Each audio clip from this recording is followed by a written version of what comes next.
Comenzamos este segundo panel de la tarde, de la noche, tarde-noche. Estas son perspectivas distintas del horario del día. Comenzamos este segundo panel de la noche, después de una hermosa debate y discusión que nos permite dar continuidad un poco a este espacio de encuentro internacional, transiciones urbanas y economías populares, cómo habitar de manera diferente, que surge de estos espacios del grupo de trabajo del Urban Popular Economy Collective, del grupo de trabajo de Claxo, Economías Populares, Mapeo Teórico y Práctico, del CIDES, del IDIS, aquí en La Paz, en la Universidad Mayor de San Andrés, que agradecemos muchísimo. Rápidamente presento las personas que presentarán, digamos, sus ponencias, sus reflexiones alrededor de una cuestión que se vincula al tema anterior, ¿no? De transiciones urbanas, y es pensar las perspectivas de las transformaciones del capitalismo contemporáneo desde las perspectivas de las economías populares. Y vamos a tener hoy, en orden de las presentaciones, a Ana Julia Bustos, que es doctora por la Universidad de Buenos Aires, activista feminista, docente, investigadora en el tema de economías populares y economía feminista. Forma parte del grupo Claxo, justamente mapeo teórico y práctico de las economías populares, y del grupo de investigaciones e intervenciones feministas de la Universidad de Buenos Aires, explorando la intersección entre movilidad, economía popular y feminismo en América Latina.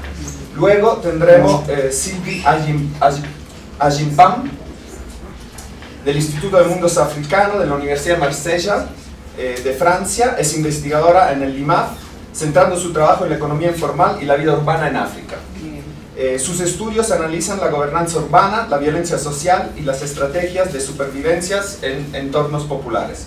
También es profesora en el programa de maestría en antropología de Marsella, donde imparte un curso sobre economía informal y dinámicas urbanas en contextos de desarrollo sostenible.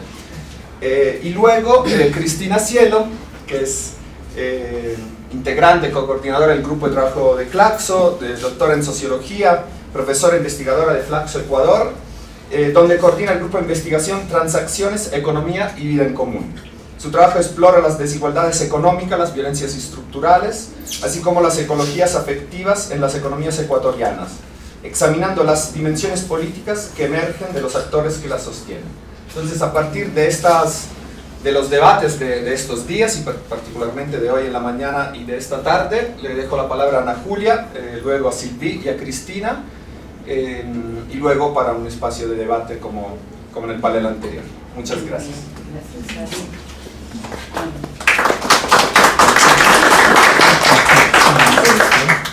La otra presentación, si no voy a hablar de lo que Sylvie, en francés. Sí. Okay. Bueno, mientras van ahí buscando la presentación, comienzo, así no perdemos más tiempo, porque no es real que podamos seguir funcionando y pensando y debatiendo a estas horas de un viernes a la noche.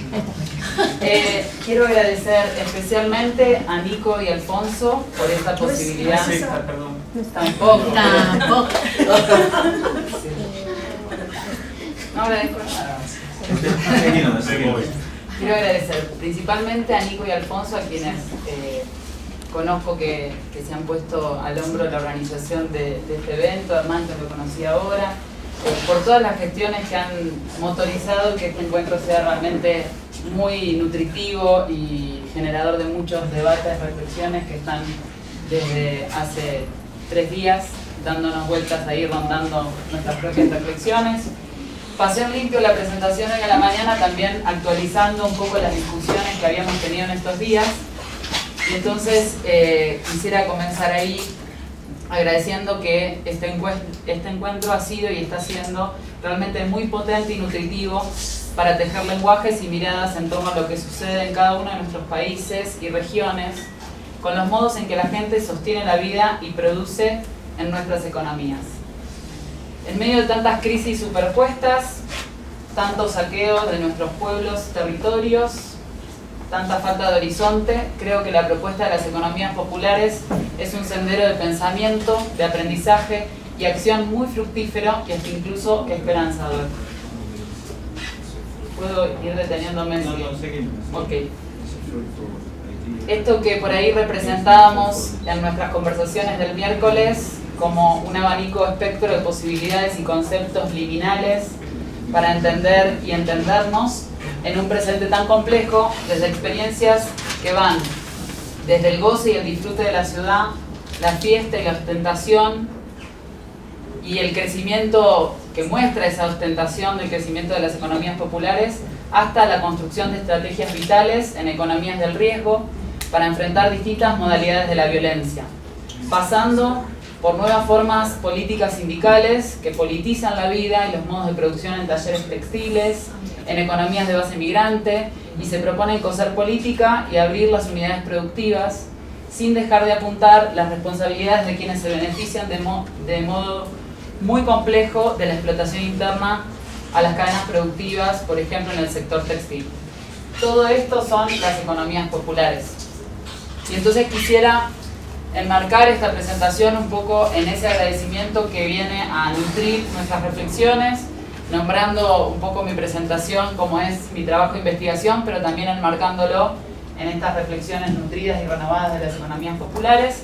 Mi trabajo se titula Economías populares en el Trajín, trayectorias contemporáneas de movilidad desde La Paz el Alto hacia Buenos Aires y el Pacífico. Y quisiera comenzar planteando que las economías populares constituyen un campo problemático de estudio de nuestra realidad social, económico, política latinoamericana, y al mismo tiempo configuran un campo de disputa política vital y reivindicativa. Estamos nombrando un conjunto de estrategias de producción y reproducción de la vida en nuestros territorios que no encajan con la forma clásica de ganarse la vida en el capitalismo asalariado. Entonces, si lo que es trabajo ya no se visualiza en la figura del salario, abrimos la categoría de trabajo para pensar todas aquellas formas de generación de ingreso y acceso a bienes y servicios, sostenimiento y reproducción de la vida de manera autogestiva, cooperativa, pero también por cuenta propia, y en los bordes, esto que nombraba Malik, en las fronteras también del capital. Pensamos el trabajo con sus modalidades múltiples y variadas, insertas en dinámicas capitalistas, neoliberales, globalizadas y financiarizadas. Pensamos cómo aparece el trabajo vivo por fuera de la fábrica, cómo dinamiza estrategias de sostenimiento de la vida, pero también de creación de riqueza social de diverso tipo, y cómo se disputa su apropiación. Decimos, con Verónica Gago y otros, que estos modos de ganarse la vida en las economías populares son la forma de reproducción social de las mayorías en nuestros países. Y por tanto, merece la pena dar allí discusiones de orden teórico, pero también abiertamente político e incluso reivindicativo. Porque los lenguajes que aquí construimos precisan escalar el debate público y contribuir a pensar una economía política del presente más real, más acorde a la composición social que tenemos, y en disputa política por qué tipo de organización y reconfiguración sindical, política, vital, proponen y precisan estas economías. Nuestra idea es producir un mapa de las economías populares acorde a la realidad de nuestros pueblos en sus modos de habitar, producir y cuidar. Y digo nuestra porque estas reflexiones surgen del grupo de trabajo Claxo, que integramos varios que estamos aquí y que hemos participado y estamos participando en este encuentro, donde venimos construyendo esta forma de caracterizar las economías populares desde una definición abierta, en la búsqueda de ir ampliando cartografías que nos permitan comprender al ras del suelo estas dinámicas que van apareciendo y que se transforman, cambiando permanentemente, modificando el paisaje social. Hablamos de que cuando analizamos las economías populares estamos abriendo esta problematización en términos teóricos, pero también epistemológicos y políticos, contra miradas victimizantes y miserabilistas de caracterización de estas dinámicas como meramente informales o incluso hasta criminales, como veníamos conversando también desde el miércoles y como nombraba hoy Vero en su conferencia. Nuestra apuesta es por la construcción de lenguajes que nos permitan hablar de, pero también construir con y fortalecer experiencias de reproducción y producción en las economías populares. Entonces, ahora sí, dicho esto y situado un poco el marco de análisis en cómo pensamos las economías populares, me gustaría compartirles algunas ideas que emergen de mi propio trabajo de investigación doctoral donde estudio este tipo de economías en territorios latinoamericanos de los Andes Sur específicamente. Mi trabajo ha sido empírico y situado, pero se ha propuesto fundamentalmente intervenir en ciertos debates abiertos en este campo problemático en construcción, desde la observación de la realidad social, política y económica con reflexiones fundamentalmente teóricas. Entonces, ahí voy a iniciar con cómo comienza este camino de investigación, este viaje, y qué recorrido analítico fui construyendo para luego finalizar apuntando un par de ideas que surgen de esta investigación. Vamos a la primera diapositiva. Estas tres imágenes que vemos ahí en la primera diapositiva son complementarias y construyen un interés de estudio y un camino inicial de exploración. Pueden ver allí abajo las referencias. La primera tiene la característica particular que llamó mi atención en el 2013, que fueron esas letras chinas bordadas en la mantilla de las señoras de pollera, y eso es un ensayo de Gran Poder pasando justo por frente de la iglesia. En una de ellas entonces vemos una postal de un ensayo de la fiesta de Gran Poder en La Paz en 2013, y abajo vemos otras manifestaciones de fiestas populares bolivianas en barrios porteños, llegando a su máxima expresión en la tercera, en la entrada de octubre en el centro de la ciudad de Buenos Aires. ¿Qué observaba yo allí o qué fue lo que motivó este camino de investigación? La expansión de la fiesta como un dispositivo que muestra un crecimiento significativo en las dinámicas y flujos de dinero que mueven las economías populares tanto en Bolivia como en Argentina. Esto me llevó a indagar sobre el movimiento como factor multiplicador de esta expansión. Y en este sentido me planteé estudiar trayectorias de migración, comercio y movilidad que partían desde el Alto y desde La Paz, pero sin presuponer el territorio de estudio, como una primera decisión metodológica, pero que en el fondo era una decisión epistemológica en inicio, e intentar más bien entender estas dinámicas desde el propio movimiento, desde la propia circulación y movilidad. La búsqueda fue el desafío de comprender las estrategias de economías populares de base migrante desde Bolivia, en Argentina principalmente, pero también de comerciantes en el crecimiento del comercio de la economía popular en Bolivia, vinculando ambos escenarios y no buscar compararlos, sino más bien interpretarlos de manera conjunta. Aquí debo anunciar, por supuesto, que primero los trabajos del colectivo Vas a Disculpar y de Nico Tassi fundamentalmente, pero también de Alfonso Hinojosa, de Julián Müller y otros desde el estudio de las economías populares en Bolivia me ayudaron a pensar los circuitos de comercialización, producción y distribución en la región y me aportaron una perspectiva cartográfica bien amplia sobre los mapas que arman estas dinámicas económicas en la actualidad.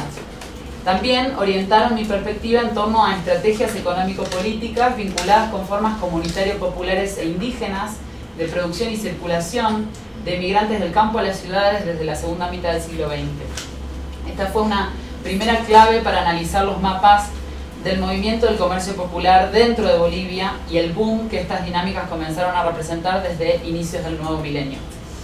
Sumado a esto, eché mano también de toda una tradición de estudios migratorios muy prolífica en Argentina, entre ellos Venecia, Magliano, Malimachi, Penchazade y otros, que me ayudaron a mirar las trayectorias de migrantes bolivianos en Argentina, que también tiene una larguísima tradición, una larga data.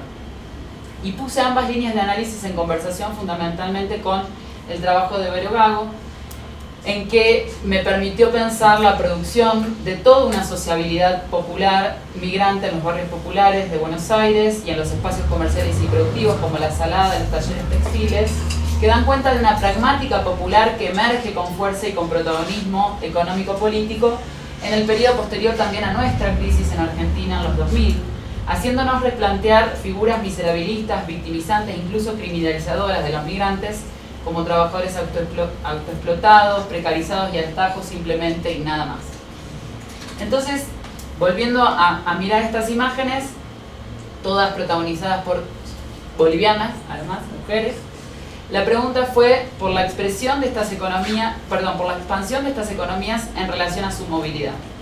En este sentido, la decisión fue ir más allá del nacionalismo metodológico y construir mapas actualizados de estos trayectos de movilidad en los últimos 40 años de historia, que son de desarrollo de políticas neoliberales en nuestra región, también de políticas progresistas, mostrando cómo los protagonistas de estas economías se mueven y al moverse trafican, expanden y potencian todo un desarrollo económico a nivel transnacional.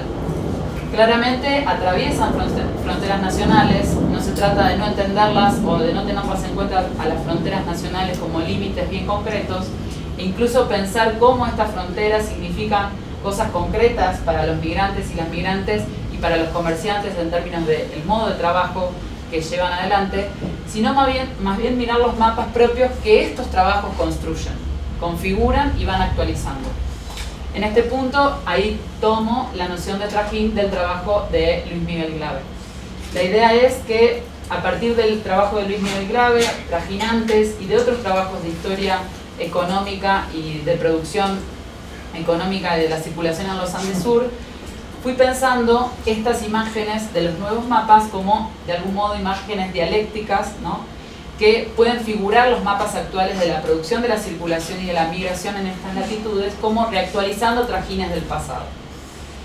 Más adelante voy a hablar un poco de qué significa esto en términos de la producción de la circulación actual y esta categoría de trajín en particular, pero acá basta decir que fue la clave para que mi estudio pueda pensar en términos de cómo estas dinámicas se pueden reactualizar y repensar desde genealogías propias de nuestras economías latinoamericanas.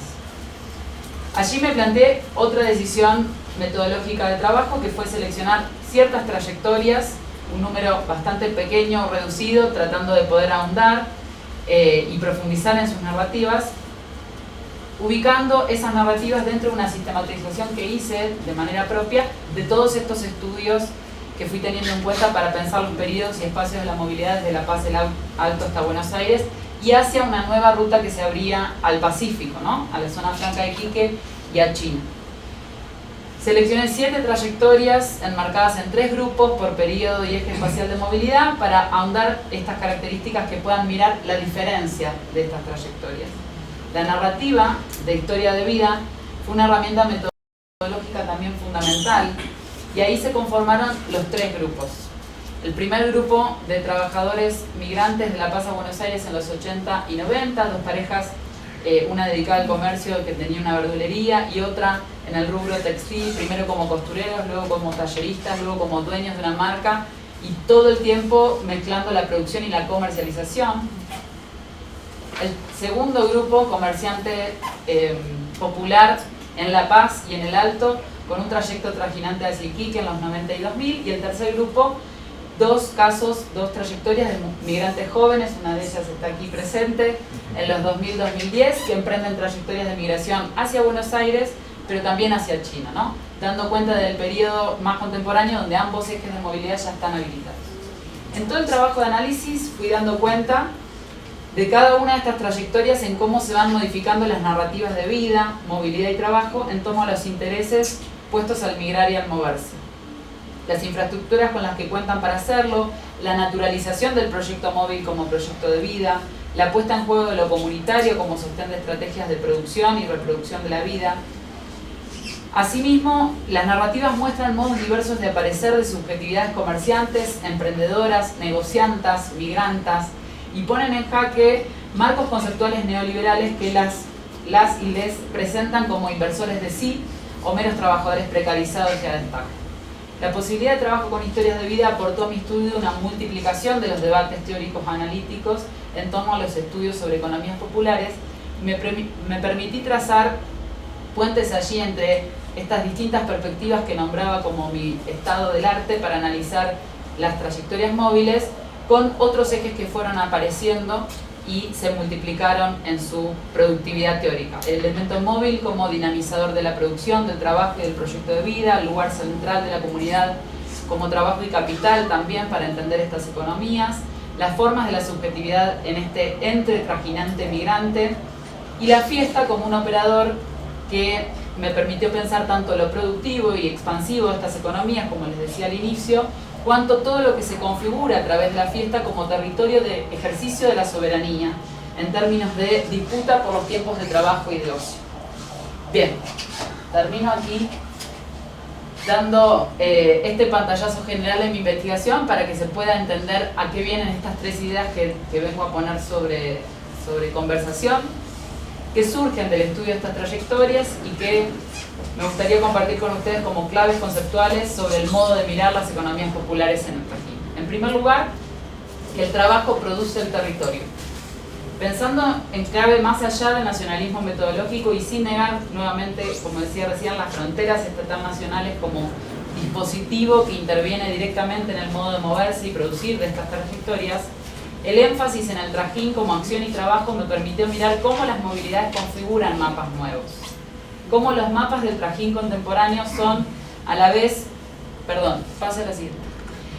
Cómo los mapas del Trajín contemporáneo son a la vez un conjunto de trayectos que se mueven en ejes clásicos, Buenos Aires, La Paz, Buenos Aires, perdón, un eje tradicional clásico con larga data, y a su vez amplían ejes nuevos hacia Iquique y hacia el Pacífico y China.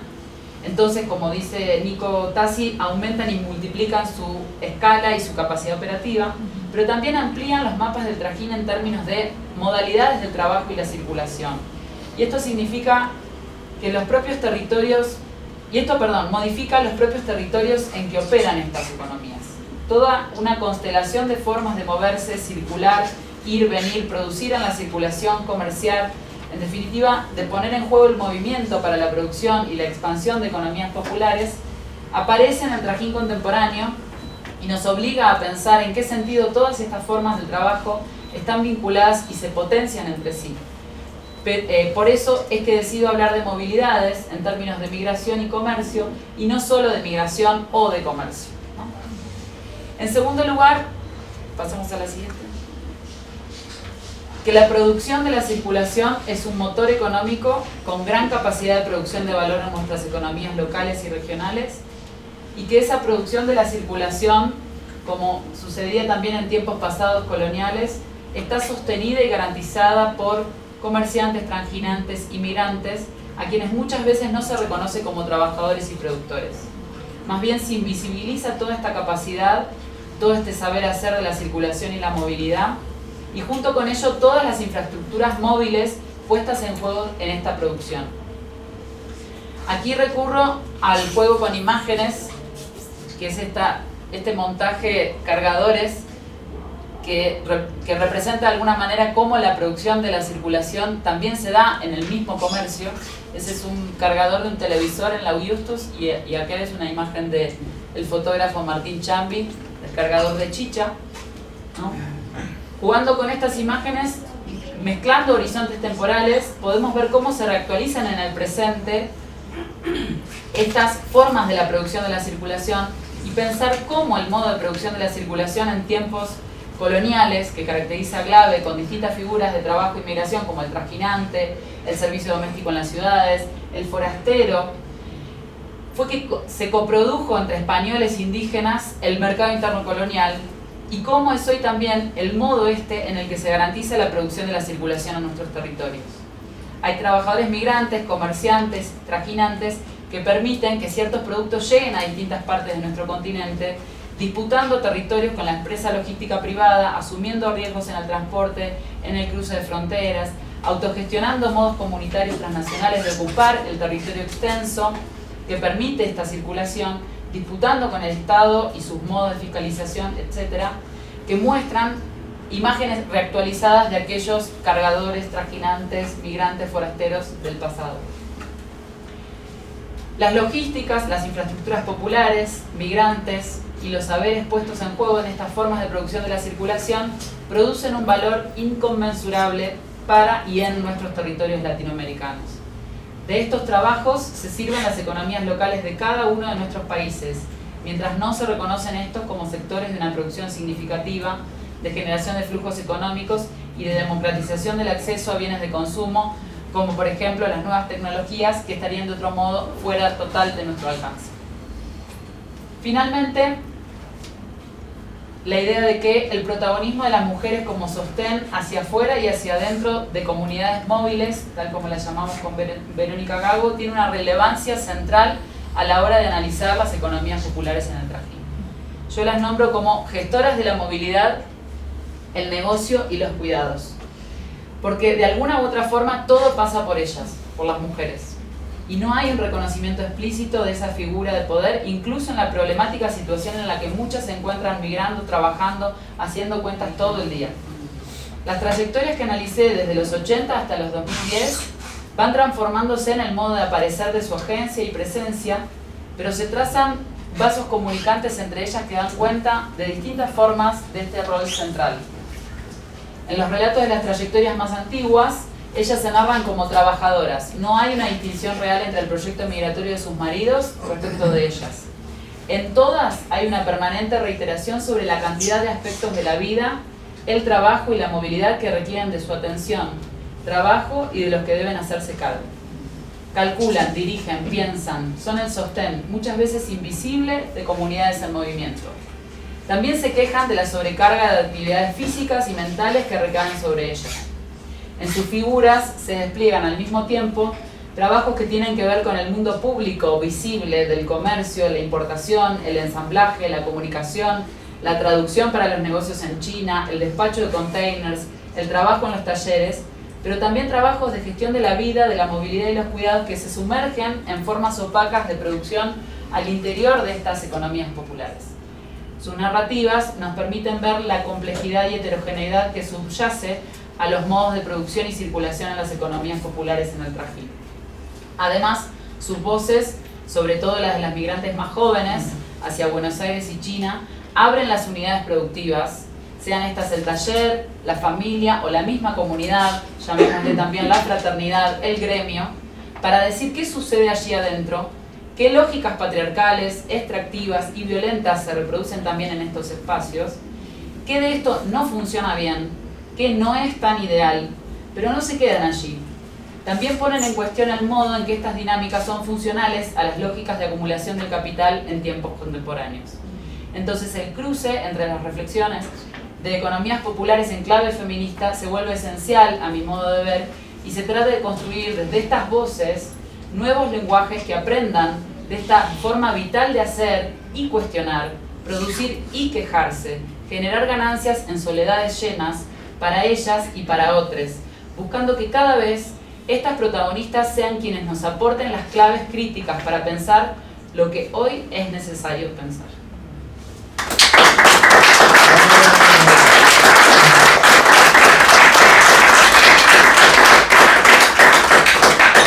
Bueno, muchísimas gracias Ana Julia por la presentación y seguramente tendremos espacio de debate después. Le dejo la palabra a Sylvie, a partir de su investigación en Kinshasa.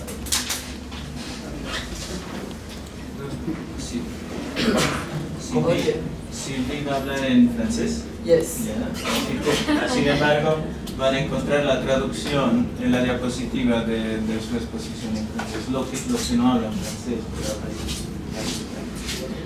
Okay, good evening. I will do my presentation in French because I'm not good in English and I don't know Spanish.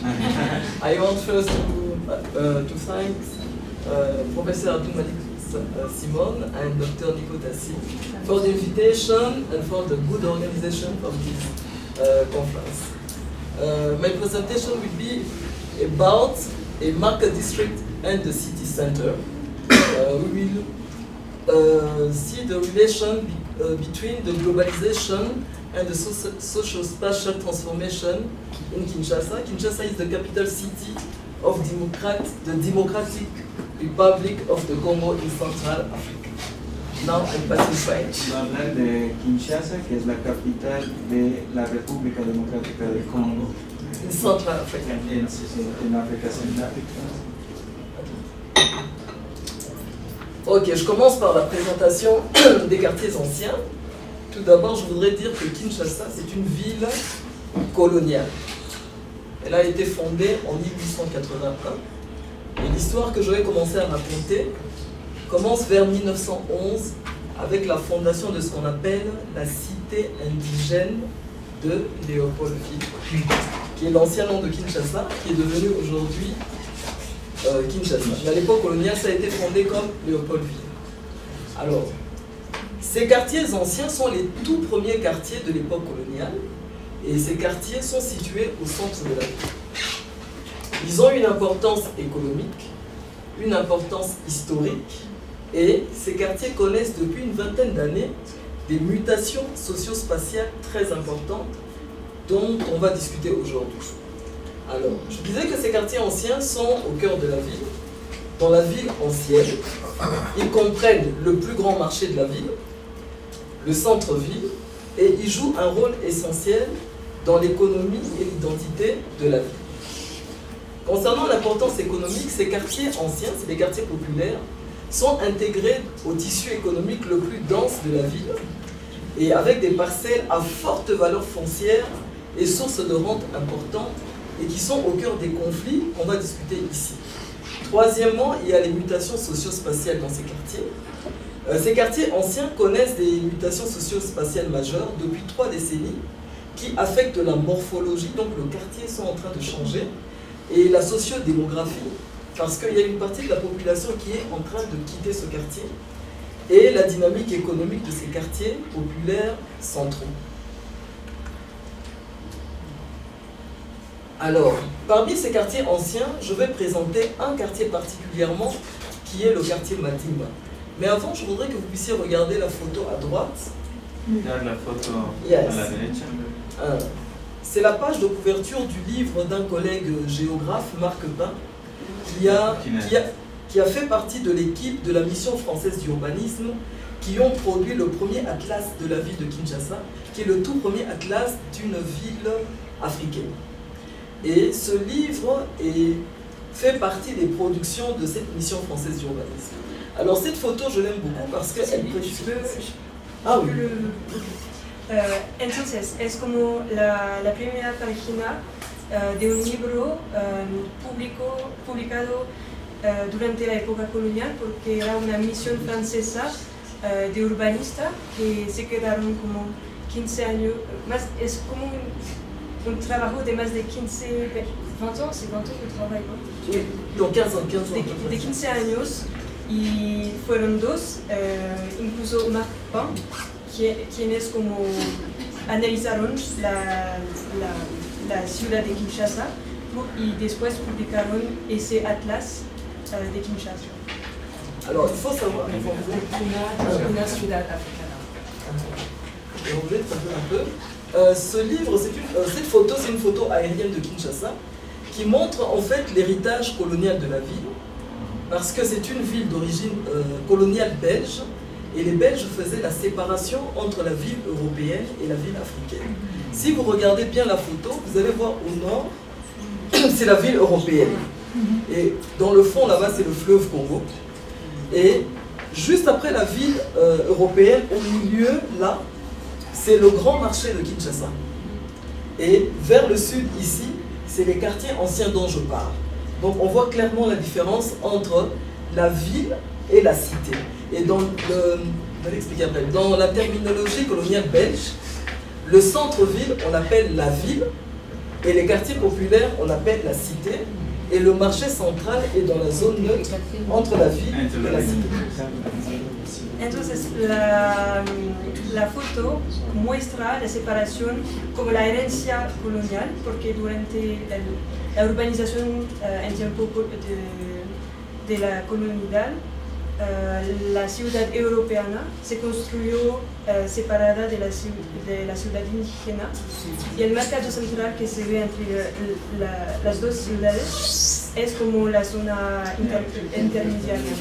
Entonces se ve esa herencia con el río Congo más en el fondo. Y en términos bélgicos, la ciudad europea se llamaba la ciudad, y la ciudad indígena la cité, no sé cómo la cité. La cité. La ville y la ciudad. La villa Como las villas, villa y ciudad. Sí, la villa. Et donc le quartier que je vais présenter, c'est le quartier qui se trouve sur la photo, le quartier le plus proche du marché qui est au milieu. Ça, c'est une vieille photo qui date du début des années 80, et ce quartier-là connaît une transformation depuis la fin des années 90 avec des politiques d'ouverture néolibérales. es una foto de los 80s y Silvio va a hablar del barrio más cerca del mercado central que cambió desde los fines de los 90s por las políticas de apertura libéral de l'économie. Ok. Voilà, maintenant je continue. Donc depuis une trentaine d'années, les mutations dans ces quartiers-là s'observent à travers la multiplication des boutiques. Yes. Et des mini-galeries marchandes qui sont construites, ainsi que la prolifération des marchés de rue. Dans les nombreuses boutiques, comme dans les étals de rue, on trouve des produits de consommation courante provenant de la Chine, de la Turquie, de Dubaï ou plus largement des pays d'Asie. Donc ce quartier correspond à ce qu'on appelle des quartiers made in China. On trouve de la chinoiserie partout. Alors, on trouve des jeans, des chaussures, des vêtements, des textiles imprimés, des vêtements de sport Adidas, Nike contrefaits, des vêtements d'enfants, des montres, bijoux fantaisie, des appareils électroménagers, tout on trouve dans ce quartier-là. Alors l'arrivée massive de ces produits depuis les années 90 est liée aux politiques d'ouverture dans le contexte du libéralisme économique et de la mondialisation, comme je l'avais dit. Ah, not yet.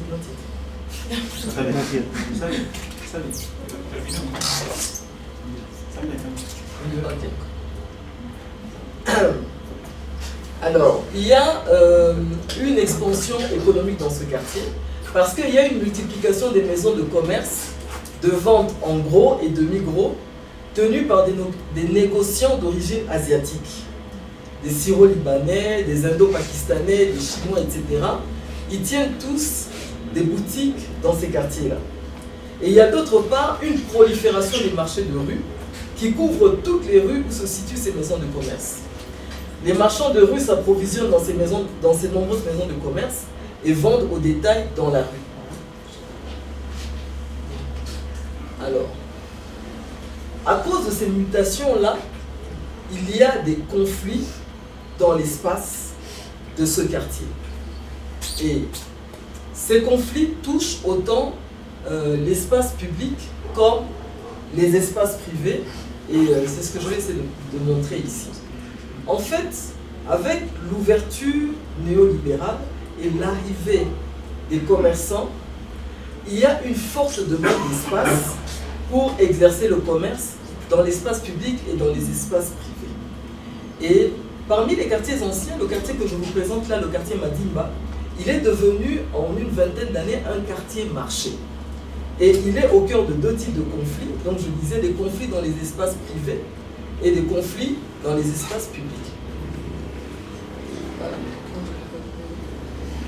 Alors, je vais essayer de présenter un mécanisme qui est à la base de ce conflit, ce qu'on appelle le bail à construction, parce que ça donne une opportunité de rente immobilière aux familles.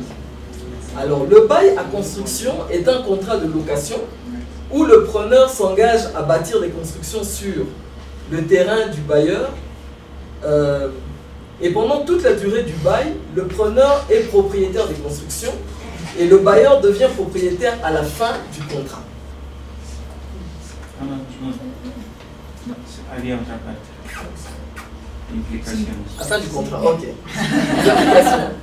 Alors, les contrats de bail à construction étaient courants avant 1998 déjà.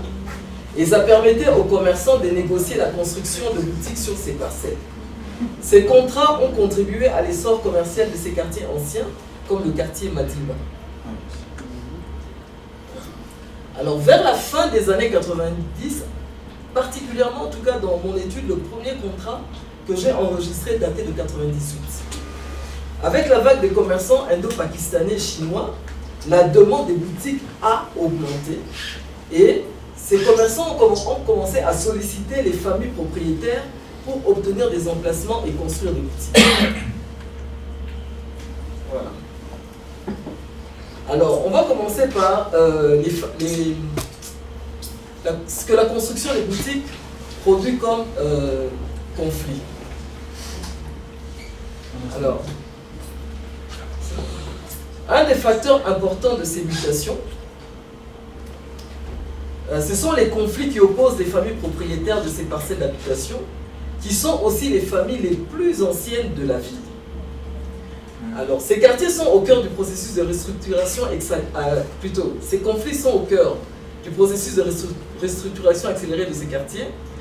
Et en recourant à une approche diachronique, nous avons recueilli des récits de vie des familles, observé les tensions dans les parcelles et au tribunal et interrogé les différents protagonistes de ces conflits.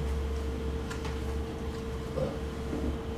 Alors, il faut d'abord savoir que ces familles-là, qui sont les plus anciennes, sont aussi des familles très larges, formées des descendants à la 3e, 4e, 5e génération du premier attributeur de l'époque coloniale. Alors, elles comptent de très nombreux héritiers et peuvent compter jusqu'à 500 ayants droit à une seule parcelle qui mesure 20 mètres sur 25 mètres. Donc, nous avons étudié plusieurs de ces conflits dans ce quartier bâtiment. Alors, il y a un personnage particulier qui est au cœur de ce conflit, c'est un négociant libanais. J'ai changé un peu son nom. El protagonista El protagonista de esos conflictos territoriales es un libanés quien fue anonimizado. Voilà. El nombre no es el nombre real. Ouais, parce que c'est un riche homme d'affaires et il est au cœur de plusieurs conflits dans cette partie de la ville et même concernant le grand marché de Kinshasa. C'est un monsieur très puissant. Donc moi j'ai eu du mal à avoir une interview avec lui. No puede usar su nombre real. Alors, monsieur Hussein, un homme d'affaires libanais, a entrepris des négociations avec les vieilles familles du quartier pour construire des nouvelles boutiques ou des mini-galeries marchandes. Alors il faut expliquer que M. Hussein vit à Kinshasa depuis plus de 40 ans. Quand il a vu que les commerçants chinois, indiens ont commencé à arriver et à vouloir négocier avec les familles, il s'est transformé en négociant, constructeur, pour être l'intermédiaire et discuter avec les familles, construire les boutiques et les faire louer aux commerçants qui venaient d'arriver. Entonces, ese señor vive en Kinshasa hace más de 40 años y cuando ha visto los nuevos comerciantes llegando a Kinshasa, se dio cuenta que debería como construir esas parcelas para ser el intermediario y para arrendar los nuevos locales que va a construir a esos nuevos comerciantes. Okay. Donc il devient le principal constructeur de boutiques qu'il fait louer aux négociants chinois, indiens, pakistanais, etc. Il récupère l'argent des loyers des boutiques et laisse aux familles le loyer d'une seule boutique. Et selon le contrat, au bout de 15 ans ou de 20 ans, les bâtiments peuvent revenir à la famille selon les termes du contrat, parce que les contrats ne sont pas les mêmes selon la force de négociation des familles. Ok. Entonces, recupera el dinero del alquiler de todas esas nuevas familias chinas, indo-pakistaní, y a veces, después de 10-15 años, esas familias pueden recuperar y ser propietario, pero depende del poder de cada familia. Alors, ces nombreux contrats à bail que M. Hussein a signés avec les familles ont multiplié des conflits à cause de ces transactions. Alors, ces conflits opposent d'une part les membres de famille entre eux. Pourquoi? Ça vous allez expliquer. Parce que les ayants droit sont très nombreux. 200, 300, 500 ayants droit.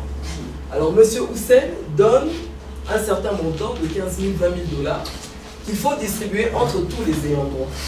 Or, certains ayants droit ne vivent plus dans cette parcelle familiale. Ils vivent ailleurs.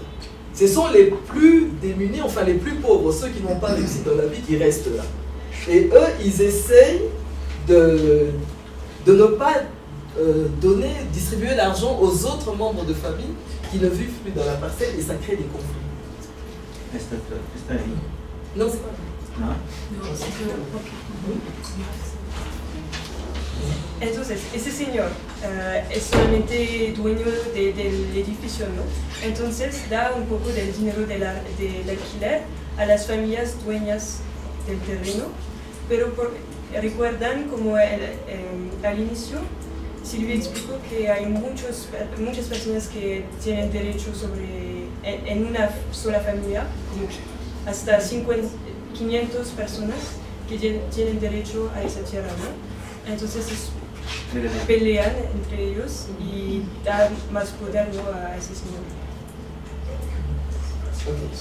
Alors, donc les familles voient qu'elles ont, dans certains cas, les conflits opposent M. Hussein aux familles, parce que les familles voient qu'elles ont été flouées sur certaines clauses. Ou bien, M. Hussein n'exécute pas les clauses du contrat telles que convenues. Il y a des conflits qui sont déférés devant les cours et tribunaux et durent depuis plus de 10 ans, dont mon ethnographie consiste aussi à suivre ces conflits-là. M. Hussein est soupçonné de corrompre les magistrats. Donc il faut expliquer que ça fait plus de 10 ans que ces procès durent et les familles ont l'impression que les magistrats ne font que repousser le procès et entre-temps M. Hussein continue à encaisser les loyers. Entonces, esos conflictos generan juicios y hay como ejemplos con los 1, 2, 3 en la pantalla, pero lo que Silvia también explica es que esos juicios duran más de 10 años a veces, porque ese señor es más seguramente tiene contactos con los magistrados, entonces son casos de corrupción, ¿no? Entonces, sí. Donc, y durante esos 10 años sigue como generando dinero, ¿no?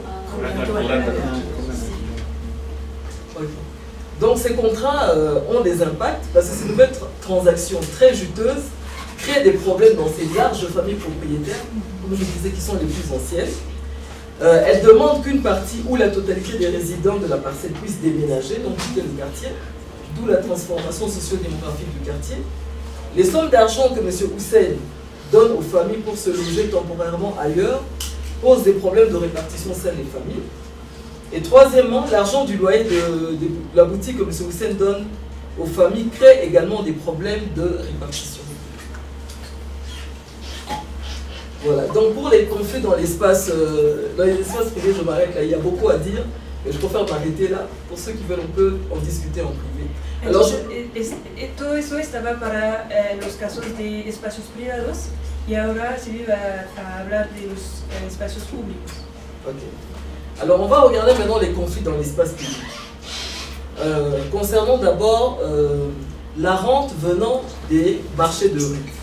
Alors, depuis la même période, des années 1990, le principal marché satellite du grand marché ne cesse de croître et il s'est subdivisé en plusieurs marchés de rue. Alors ces marchés de rue occupent aujourd'hui toutes les rues du quartier Madimba, qui est devenu un quartier marché comme je le disais. Pendant la journée, il est difficile de faire la différence entre les marchés de rue qui occupent la voirie, les parcelles d'habitation, les maisons de commerce et les galeries marchandes. Tout ça se mélange dans ce quartier-là. Donc ça fait partie de cette transformation morphologique du quartier dont je parlais. Voilà. Alors, à la base, ces marchés de rue sont à la base des conflits et il y a une constellation d'acteurs qui interviennent à la base de ce conflit. Il y a d'abord les pouvoirs publics locaux, le gouverneur de la ville de Kinshasa et les bourgmestres sont eux-mêmes partie prenante des conflits sur les marchés de rue de ce quartier-là. Il y a en deuxième lieu les courtiers placiers. Je vais peut-être expliquer. Les courtiers placiers sont des gens qui n'ont pas de fonction officielle, mais c'est des petits, je ne sais pas si ça existe ici, mais dans le système clientéliste à Kinshasa, tous les gens qui sont un peu placés ont des petits qui sont des porteurs de mallettes. Et ce sont ces porteurs de mallettes-là qui distribuent l'espace dans la voirie. No sé cómo traducir courtier-portier. Como ayudantes. Entonces en el sistema de clientelismo hay como personas más abajo en la jerarquía quien llevan la maleta para después distribuir los puestos en la calle, los puestos comerciales. Donc c'est les courtiers placés qui jouent un rôle important dans ces conflits dans l'espace public. Alors il y a les résidents du quartier Madim, les mêmes qui ont des conflits dans leur espace privé. Ils ont aussi des conflits dans l'espace public parce que eux, ils placent les commerçants sur la devanture de leur parcelle et leur font payer de l'argent. Et qu'est-ce que je veux dire? Et donc tous ces gens-là jouent un rôle important dans la régulation de cet espace public. Chacun des protagonistes a des intérêts personnels à la taxation et bénéficie de la régulation informelle de ces marchés de rue.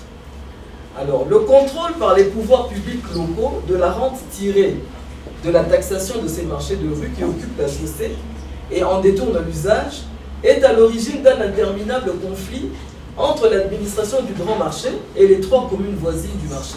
Je vais essayer d'expliquer un peu. Je disais tout à l'heure, par exemple sur cette photo-là, vous voyez que c'est un marché de rue, j'avais essayé de photographier ça de haut. C'est en fait une grande avenue qui fait la bordure entre le marché et le quartier Madim. Et c'est une avenue qui est en fait dédiée au passage de voitures. Depuis une vingtaine d'années, les voitures ne peuvent plus passer. Alors, l'administrateur du grand marché dit que ce marché de rue-là est dans son administration, donc il envoie ses collecteurs de taxes aller collecter des taxes là-bas. L'administrateur de la commune voisine, donc où se trouve le quartier Matimba, dit aussi que ce marché de rue est dans son administration. Lui aussi, il envoie ses collecteurs de taxes collecter l'argent là-bas. Les riverains du quartier Madimba, eux-mêmes disent que les marchands sont devant leur parcelle, eux-mêmes, ils ont leurs propres collecteurs qui vont collecter l'argent là-bas. Donc ça fait des conflits entre tous ces gens.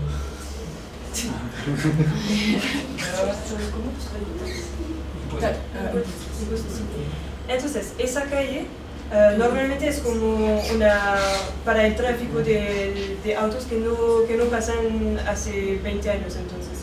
Y se ubica a la frontera entre el mercado central, el mercado grande, y el otro barrio, el barrio antiguo, ¿no? Entonces los dos administradores de esas dos zonas mandan a sus colectadores de impuestos de manera informal, es oficial, de manera formal, para recopilar impuestos, ¿no? Entonces hay como un conflicto para saber en qué administración pertenece esa calle. Y también los residentes dicen que esa calle es parte de sus casas, ¿no? De sus habitaciones, entonces también están tratando de recopilar dinero a los comerciantes, a los ambulantes. Voilà. Et donc ces conflits sont liés à la rente, liés à ces collectes de taxes-là que tout le monde veut avoir. Et en fait, moi j'étudie ce conflit-là depuis près de 15 ans aujourd'hui. Ça ne s'arrête pas. Et je me suis rendu compte qu'aucun des protagonistes en fait ne veut régler le conflit. Ils veulent maintenir le conflit parce que maintenant le conflit, ça leur permet de faire monter les enchères pour taxer davantage les vendeurs de rue. Entonces Sylvie está investigando, por ejemplo, esa calle hace más de 15 años y la situación está así hace más de 15 años. Y los 3 protagonistas, entonces los 2 administradores y los habitantes, no tratan de resolver los conflictos por esa competencia de renta urbana, porque ganan, ¿no? de esa incertidumbre, porque pueden como cada vez más subir los precios de los impuestos. Donc ce que j'essaie de dire ici, c'est que la rente tirée de la location des places devant les parcelles est à la base des conflits au sein des familles riveraines. Parce qu'à l'intérieur des familles, où je vous ai dit qu'il y a beaucoup d'ayants droit, chaque ayant droit veut manger l'argent qui vient de ces vendeurs qui sont devant la parcelle. Donc ils se bagarrent à cause de l'argent qui vient des boutiques louées aux négociants étrangers, mais ils se bagarrent également à cause de l'argent qui vient des étals des vendeurs de rue devant la parcelle. Ah, Estas. Ah, c'est là. C'est Ah oui, ok. C'est déjà sur ton Ok. Alors, les riverains et les courtiers placés s'affrontent pour le contrôle de l'attribution des places dans les rues. Parce que les riverains disent que c'est devant leur parcelle, c'est eux qui ont les droits de... Ce que j'ai oublié de dire, c'est qu'avant les taxes, en fait, ils font payer la location des places sur la voirie. C'est-à-dire qu'ils coupent un carré comme ça, par exemple de 30 cm ou de 50 cm. Un vendeur qui vient pour avoir la place dans la rue, on lui fait payer une garantie locative sur la voirie qui appartient à l'État. Et ensuite, il paye un loyer chaque mois. Donc les riverains font louer des emplacements et les courtiers placés dont je parlais, là, les porteurs de mallettes des gens de la commune, eux aussi, ils viennent tracer les carrés pour faire louer ces espaces-là et ça provoque des conflits entre les riverains et les courtiers placés.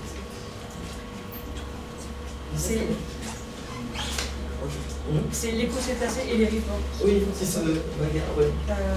Más allá de los impuestos también se debe pagar el puesto, ¿no?, en la calle. Pero la calle es propiedad del Estado, entonces hay los residentes que van a como que pelean con los llevadores de maletas. ¿Recuerdan los que sí, Los asistentes del personaje del jefe local. Sí, básicamente también para saber quién va a recopilar el alquiler, digamos, de la calle, se pelean los residentes y también el portamaletas. El portamaletas. Ok, on me fait signe que mes minutes sont finies, donc je vais passer directement à ma petite conclusion. Comment vivre autrement dans un quartier marché comme celui-là? Comment vivre autrement? Comment vivre autrement dans un quartier comme celui-là? Alors, il n'y a pas de solution miracle. Le chercheur doit partir des besoins des acteurs qui survivent dans la ville pour constituer un plaidoyer pour une meilleure coordination entre entités administratives, pour encourager la transparence dans la perception des taxes et pour améliorer les infrastructures des marchés formels et pour limiter l'expansion des marchés de rue. Un élément, juste une minute, que je voudrais dire qui n'est pas là, c'est que l'expansion des marchés de rue crée des problèmes d'assainissement très très importants dans ce quartier-là et des problèmes de sécurité. Parce qu'en fait, comme les marchands de rue maintenant occupent la chaussée de manière permanente, ils mettent des étals, ça encombre la nuit, il y a des problèmes d'obscurité et les petits bandits de Kinshasa occupent ces étals-là et les riverains eux-mêmes ont peur de rentrer chez eux la nuit, donc il y a un problème de sécurité. Le deuxième problème, c'est le problème d'assainissement, parce que les vendeurs de rue, eux, ils jettent des saletés là-bas, et l'administration du grand marché dit qu'elle ne va pas nettoyer. Et les riverains n'ont pas les moyens non plus d'assainir tout ça, donc ça pose une série de problèmes dont on peut discuter ceci en route de là. Entonces, para concluir, el problema de la expansión de los mercados callejeros va con inseguridad y la cuestión del aseo y de recuperación de basura. De seguridad porque durante la noche hay como vendas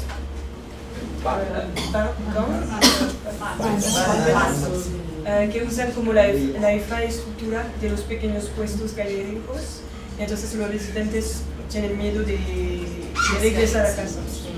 Y del aseo porque el administrador del gran mercado dice que no es su problema, no es su responsabilidad de recopilar a esas nuevas calles comerciales.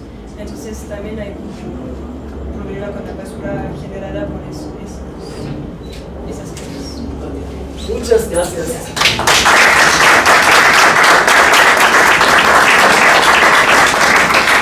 Muchas gracias, Sylvie, por la presentación. Antes de pasarle la palabra a Cristina Cielo, solo una consulta con Nico y con el CIDES, porque son las 8:20. Podemos extendernos un poco más respecto a lo programado. Así que hay tiempo para Cristina y para intervenir después en un pequeño debate. Y solo agradecer muchísimo no solo la generosidad enorme y el cuidado de les anfitriones de estos días acá en La Paz, que creo puedo decir a nombre de todos, pero también todo el trabajo de traducción continua de todos, porque es un aspecto clave del desafío teórico, epistemológico de ese encuentro y político, pero también de los distintos idiomas. Entonces, muchísimas gracias como para todo este trabajo. Por favor, Cristina. Gracias. Bueno, es muy tarde, it's very late. Yo sé que todos están cansadísimos, pero voy a poner una o dos cosas en la mesa. Voy a intentar ser bastante breve, pero quisiera como un poco pensar lo que hemos estado conversando estos días. El primero es, algunos van a reconocer sus propios, he robado imágenes. Malik, but maybe you'll know where this is from. Oh. Eso es del libro de Malik. La pregunta a mí me parece de la discusión que hemos hecho es ¿qué entendemos? ¿Por qué es importante pensar en la vida negra? Es decir, ¿qué más da? A mí, yo aprendí tanto con Cristel como a Malik pensar la negritud como método. Es decir, ¿qué pistas analíticas nos da la negritud para pensar la vida en común? ¿Cómo nos organizamos? ¿Cómo nos tratamos? Y tal vez te interprete mal. Maybe I'm going to interpret you badly. But what I get from Black Studies, de la idea de la negritud como método, es pensar el Moten. Fred Moten usa la idea de lo not in between, el no intermedio. No es la libertad. Vamos a ver bueno, después les voy a contar un poco de un libertador cimarrón en Ecuador, en lo que ahora es Ecuador, que se llama Johnson Illescas, que es una figura embaucadora, a trickster figure, a maroon authority in the 16th century. Pasa. Ahí. Okay. He's a 16th century maroon leader, and Sembe, somebody who studies him, alguien que lo estudia, dice que es una figura embaucadora, a trickster figure, because he negotiates. He is able to have liberty and control over a certain territory. Tiene control sobre cierto territorio porque negocia con las autoridades coloniales. Entonces, is he co-opted? Is he a liberator? Is he resistance? He's not really the liberation or the resistance completely, pero es algo que no es ni uno ni el otro, ni tampoco es el intermedio. Eso nos dice Moten. Ya tenemos que regresar. Perdón. Eso para mí es pensar la negritud como método. Es decir, ¿cómo nos ayuda? ¿Qué lente nos da para pensar nuestra vida en común? El siguiente es otra pista que otras colegas, Rupali y Prasad, nos han dado la idea de cómo pensar, cómo pensamos los futuros, no de los estándares. ¿Qué pasa si pensamos nuestros futuros no como un horizonte muy lejano, sino que a partir de, esto es un dibujo de Rupali, que es un dibujo de cómo la gente vive? Entonces, what happens if we think about life in terms of what's actually existing? And what if we think of our futures in terms of el próximo paso, the next step, okay? So that's something that estoy todo el tiempo aprendiendo de varios, and I think las figuras a la derecha son figuras que son como un paso siguiente de cómo la vida, cómo la gente realmente vive. Por ejemplo, el sillón súper alto se basa en alguien que tenía un sillón alto porque tenía que, why did he have to have a high seat? I forget. He didn't, Yeah, I see. Because I mean, there's several instances. One Sí. is looking at Sí. the figure who is not bothered with, Yeah. you know, the construction that's going on in the city and kind of sitting up on a high chair at a transcendental Sí. level. Eso, sí, entonces estos son, está basado en la vida real y piensan el próximo momento, el siguiente.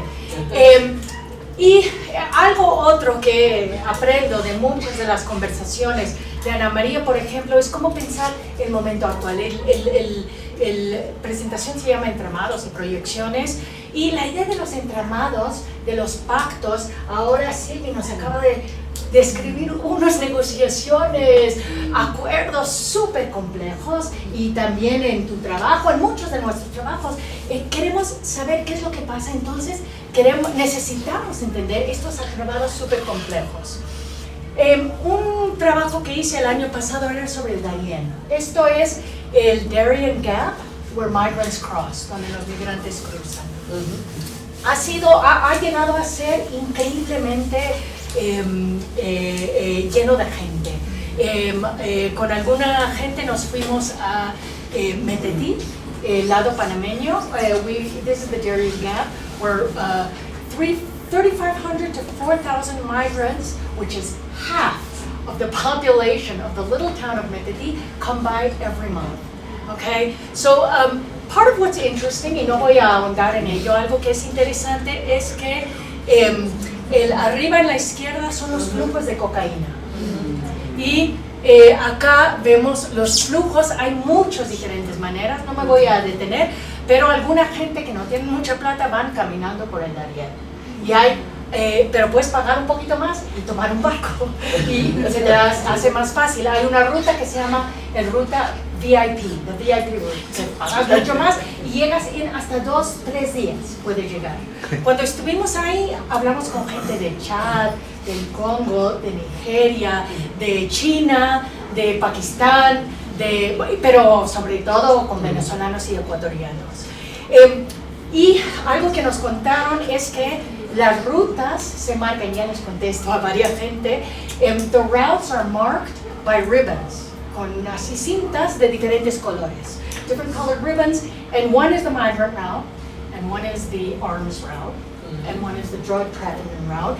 Y Ana María habla mucho de la producción de las ilegalidades, y está súper claro acá como no solamente se producen ilegalidades a través de fronteras, sino que se producen ilegalidades en articulación unos con los otros. Pasemos. Entonces, estos son simplemente algunas imágenes, algo que nos interesó a la investigadora con quien iba yo, Soledad Álvarez, y yo cuando estuvimos en Metetí. Estos son los barcos que van llegando. Pasemos. Y algo que nos pareció muy interesante, muy importante pensar, es la forma en que la expulsión de migrantes de sus propios lugares y las travesías largas que habían pasado. Emanuel, un nigeriano de 24 años, había llegado a Sao Paulo. Había vivido un año en Sao Paulo, después se fue a Perú, estaba un rato en Perú y estaba embarcando, había estado como año y medio intentando llegar a los Estados Unidos. Y en este camino, está bien, igual, en este camino, algo que la producción de las migraciones forzadas hace es que crea unos nuevos tipos de economías. Acá están todos cargando sus celulares, es un momento. Y vamos atrás un poco, más atrás, estos piraguas, además de, es decir, estos piraguas no son libres. Cada migrante para cruzar el Darien tiene que pagar, según la ruta que toma, entre $500 hasta $2,000 para pasar. Tiene que pagar a cada momento. Acá tiene que pagar para ir en el piragua. El siguiente, tiene que buscar aquí y se montan una economía increíble en el pueblo de Metetí. Y cuando estábamos en el centro de recepción migratoria, había ahí un tipo que estaba ahí diciendo navajas, cargadores, agua. Es decir, se montan unas economías muy potentes. Nosotros calculamos cuánto se gana con las piraguas y con los buses que toman y que tienen que tomar de la estación migrante. Vamos al mapa otra vez, atrás, ahí. La costa de Costa Rica es de $2 millones por mes se gana porque cada uno tiene que pagar para ir en el bus y no hay de otra forma. Pasemos. Entonces, yo solamente uso este ejemplo, no voy a ahondar en ello porque es muy tarde, sigamos, para pensar esta idea de los entramados complejos que entre lo legal, lo ilegal, incluso lo legítimo y lo ilegítimo, como tú hablas, la vida del día y la vida de la noche, que la reproducción social es se sustenta sobre lo que escondemos, sobre lo que está en la oscuridad. Y entonces yo trabajo, es decir, esta idea de Alonso de Illescas viene de un trabajo que he estado haciendo, que también Ana María ha estado trabajando mucho en San Lorenzo, intentando comprender las economías populares y cómo toman forma en un momento de mucha complejidad en términos de actividad criminal.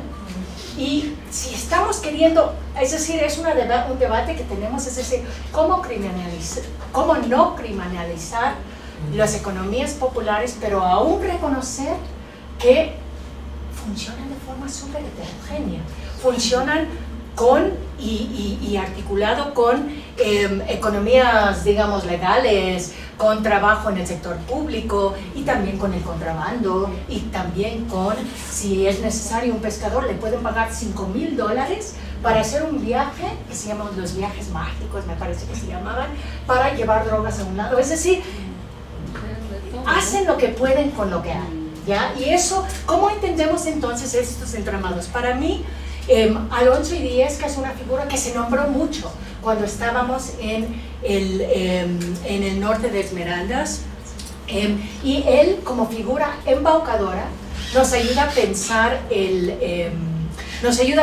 estas complejidades.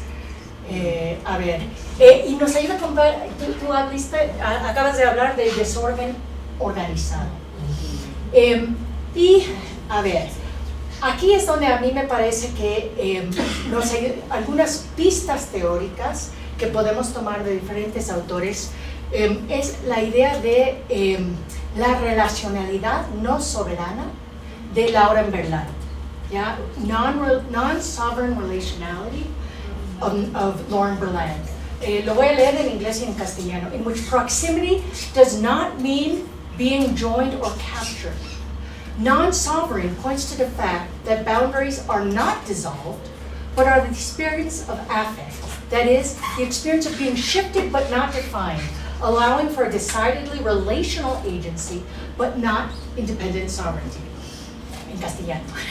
La relacionalidad no soberana de Berlant es una en la que la proximidad no significa ser unido o capturado. No soberano apunta al hecho de que los límites no se disuelven, sino que la experiencia del afecto, es decir, la experiencia de ser desplazado, cercano, pero no definido, es lo que permite una agencia decididamente relacional, pero no una soberanía independiente. For me, that idea is something that helps us think of these really complicated articulations. De esto nos ayuda a pensar estas relaciones bastante complejas. Volvemos. Sí, ahí, next one, próximo. Esto nos ayuda a pensar, por ejemplo, lo que pasa, esto es en Metetí otra vez.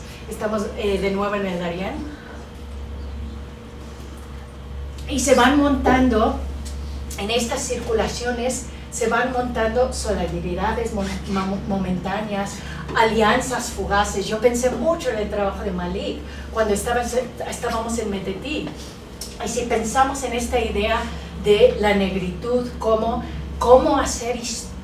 trabajar en conjunto cuando no vamos a tener una historia lineal hacia el futuro. So I was telling them about Metetí, made me think a lot about your work, Malik, because there's these kind of momentary alliances, these negotiations, and these solidarities. They're actual solidarities, but you have no idea where that person is 2 days from now. Emmanuel, el nigeriano que nombré, estaba viajando con un niño de 10 años, de Ghana. Ahora recuerdo dónde era Ghana. Se llama Wisdom, el chico. Y Wisdom solamente quería ir a Ghana, a su casa en Ghana. No tenía idea hacia dónde iba. Y Emmanuel le llamaba a su hermano. Me di cuenta después que era brother. He was calling him his brother. He was traveling with a little boy, a little Ghanaian boy named Wisdom. Y estábamos en contacto con Emmanuel después. Y claro, él tenía que dejar el Wisdom y su mamá porque él podía seguir y ellos no tenían la plata. So there's these momentary alliances. ¿Y qué son? ¿Cómo entendemos estas negociaciones, alianzas contingentes? A mí me parece que la idea de la infraestructura, que me parece que se podría poner en diálogo con tu idea, Ali, de institucionalidad, tenemos que pensar en infraestructuras no necesariamente como cosas fijas que persisten para siempre, sino que, esto es Berlant otra vez, Lauren Berlant otra vez, como aquello que nos une al mundo en movimiento y mantiene al mundo prácticamente unido a sí mismo. Yo pensaba en las infraestructuras como algo que construimos para las sociedades futuras, como construimos carreteras y canales para definir movimiento futuro. Entonces, la construcción de estas infraestructuras, que son cosas incluso que son fugaces, que se cambian, que se transforman, no voy a entrar en ello, pero hay una comunidad indígena que vive en Metetí. Se ha transformado totalmente la vida del mismo pueblo indígena porque es mucho mejor para ellos tener venta, ser parte de la economía de los migrantes. Entonces, la construcción de estas infraestructuras, que se podrían pensar como disposiciones, predeterminan, pero no sobredeterminan lo que podemos hacer. Es lo que dice Antonio Machado. Se hace el camino al andar. Yeah? I'll say that just a little bit in English. I think it's helpful to think about infrastructure, as Lauren Berlant thinks of them, affective infrastructures, as our colleague Sabine thinks about them, with the idea that infrastructures are what we build for future socialities. As roads or channels, we build these infrastructures for future movement, but we also build affective infrastructures. Who calls them? Somebody calls them infrastructures of feeling. Not structures of feeling, but infrastructures of feeling, which are traces that we make. They're like the channels when it rains on a dirt road. They're like the channels of water that every time it rains, the water goes that way, and then they get deeper and deeper. Son como los, this is a different thing para los andinos, son como los coluncos andinos, coluncos, siempre lo digo mal, andinos, en las que se hunden, se van, es decir, los caminos que se hacen cuando andamos. Entonces, claro, que estas infraestructuras también predeterminan relaciones de forma desigual, pero una atención a estas infraestructuras afectivas nos permite también comprender las posibilidades de sus excesos o sus escapes. Nos permiten como tener una atención a las ideas de como adaptabilidad y contingencia y qué es lo que esto construye.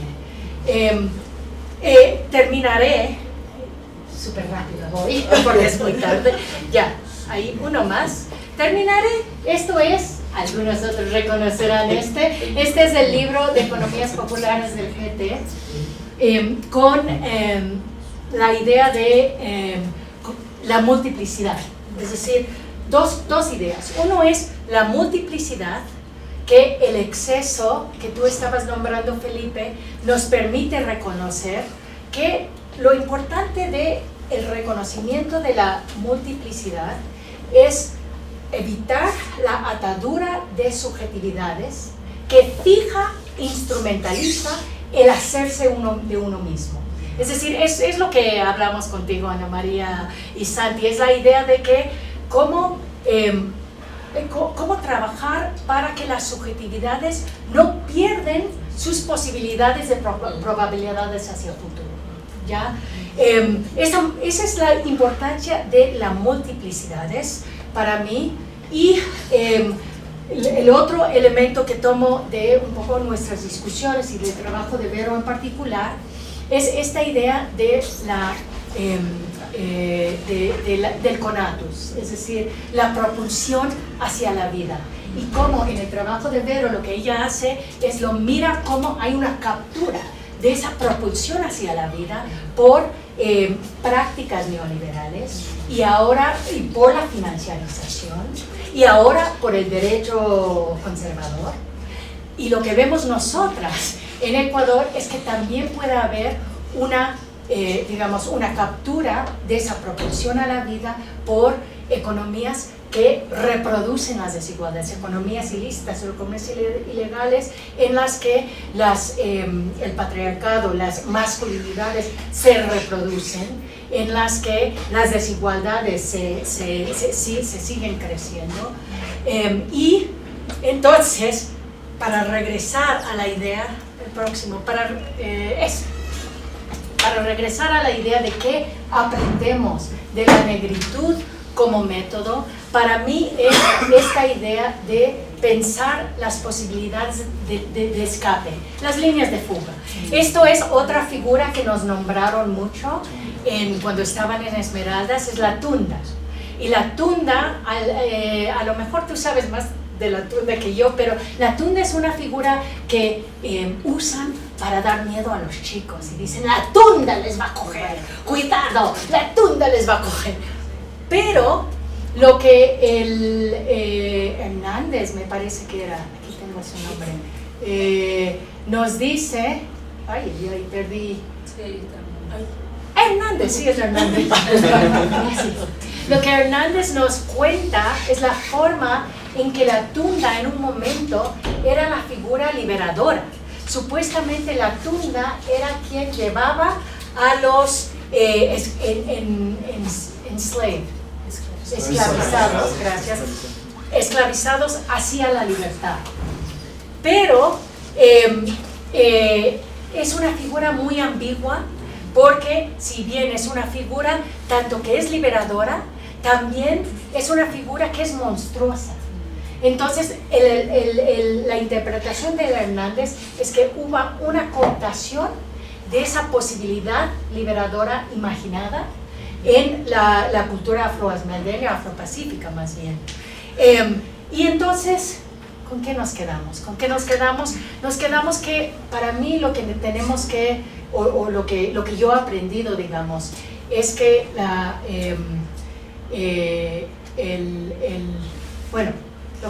con lo que yo termino es que esta posibilidad de buscar a partir de las multiplicidades, a partir de intentar pensar las complejidades en esas heterogéneas articulaciones entre lo bueno y lo malo, entre todos estos binarios que hemos venido, lo visible y lo invisible, todos los binarios que hemos venido nombrando, en esos intersticios podemos encontrar las líneas de fuga que nos pueden llevar hacia una proyección que puede ser este próximo paso que nombran Prasad y Rupali. Y para mí, como pensar en este sentido me ayuda como realmente entender esta idea del Civil Rights Movement en los Estados Unidos. Freedom is a constant struggle, es decir, es una búsqueda constante de estas líneas de fuga dentro de estas articulaciones que no pueden ser sino not in between, ni uno ni el otro, ni en el intermedio.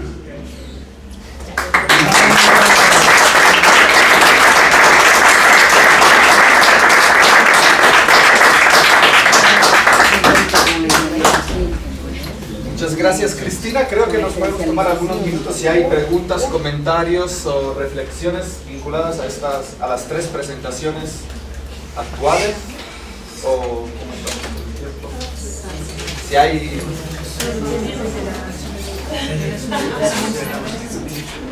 Queremos. No es una pregunta, pero es un comentario. Lo que dice que la cerveza de Vero habló de la neoliberalismo del bajo y tu presentación me hace pensar en cosmopolitanidad del bajo también. ¿El qué de abajo? Cosmopolitanismo del bajo. Porque imagina cosmopolitano hace la ciudad como Nueva York y esos personas turismos ricos que viajan en muchas partes, pero podemos pensar en esos migrantes, pakistaníes, chinos, nigerianos, galenos, todo el mundo está en esta frontera. Es una diversidad y riqueza increíble. Pero no pensamos en estos lugares con la idea de cosmopolitanismo. Sorry. Sí. Mi cabeza está Y supongo, no lo nombré aquí, porque estaba saltando acá ya, pero la pregunta para mí es una pregunta similar a la de Vero también. ¿Cuál es la politicidad de ese cosmopolitanismo desde abajo? Es decir, ¿es posible algo más que esos como momentos y solidaridades fugaces en ese? Y sí, gente como, sí, empezar, tiene respuestas por la iglesia.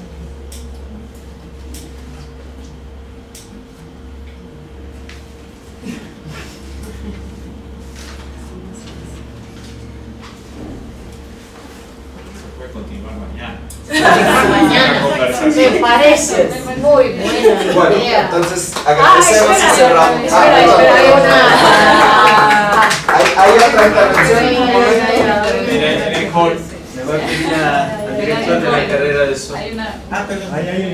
Quería preguntar sobre las gestoras de movilidad, que era el punto 3 que mencionabas. ¿Cómo darle voz en estas economías, como tú mencionabas, de trajín? Ya que ese era como mi punto de tesis, más o menos, lo que estoy tratando de investigar es por qué a veces las mujeres como tal no pueden acceder a créditos formales u otro tipo de cosas y empiezan con capitales muy bajos, de tal forma que sus emprendimientos solamente son por subsistencia, digamos.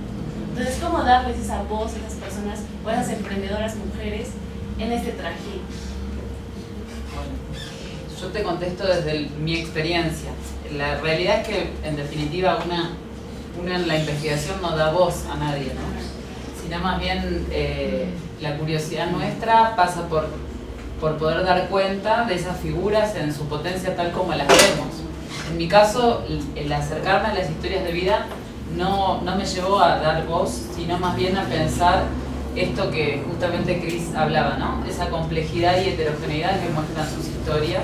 Y entonces analizarlas, escuchar sus narraciones, transcribirlas, pensarlas, mirar sus imágenes, mirar los álbumes de fotos, recorrer un poco la ciudad o sus trabajos con ellas, me permitió justamente poner en común ideas de cómo narrar esa historia, ¿no? Y hay un trabajo ahí muy hasta literario, si se quiere, de trabajo con la voz para poder plasmar allí lo que tanto ella quiere contar como el interés propio de la investigación, ¿no? Siendo siempre muy cuidadosa con eso, ¿no? De que el interés propio de la investigación siempre pone una ficción sobre la narración, ¿no? Y entonces hay algo a mí que me interesó decir, no dar voz, sino decir yo, desde mi lugar de investigadora y haciéndome cargo de esa decisión políticamente, pero obviamente conversada con todas ellas. Ahí, si hay interés, hay un montón de trabajos sobre una metodología muy interesante, que es el trabajo con las biografías, el método biográfico, que bueno, que podría ser interesante si querés conversar más después para acompañar ahí en el trabajo. Bueno, si no hay nada más, un aplauso de cierre.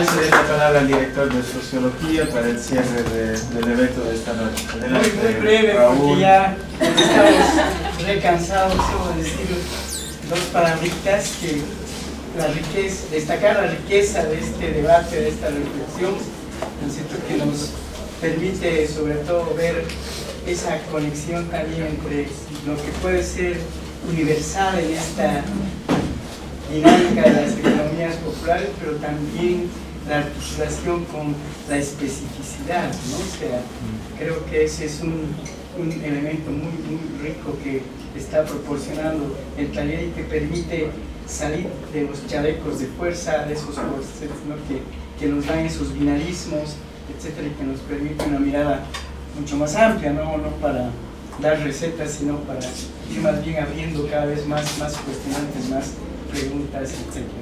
Y bueno, estamos muy orgullosos de haber sido los anfitriones, de haberlos recibido acá y de recoger toda esta riqueza que se ha expresado acá. Gracias a todos.